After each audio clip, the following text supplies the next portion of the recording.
Attention au piège de la remontée d'anomalie. C'est peut-être un petit peu polémique comme titre, mais la remontée d'anomalie peut effectivement vous amener vers un investissement en temps et en argent qui est considérable par rapport aux résultats que vous allez obtenir. Bien sûr, c'est évident, les salariés doivent être entraînés à détecter, à faire remonter, à corriger les anomalies. Toutefois, je constate que dans beaucoup d'entreprises, il y a une énergie considérable autour de ce thème-là, un temps passé incroyable et une part du budget prévention qui est très très important. On n'a pas d'équilibre entre l'anomalie et le reste des actions. 95% dans la plupart des cas et dans la plupart des entreprises qu'on rencontre, 95% des remontées d'anomalies sont des remontées qui ont pour thème le matériel et l'environnement. Or, le matériel et l'environnement ne sont pas à l'origine de beaucoup d'accidents.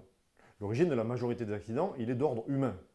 Or, votre stratégie remontée d'anomalie doit être équilibrée en implication, en temps, avec des éléments qui vont avoir vocation à faire évoluer l'individu, à faire évoluer la ligne managériale, dans son action, dans son envie, dans son énergie, dans sa façon de faire et pas seulement dans la technique.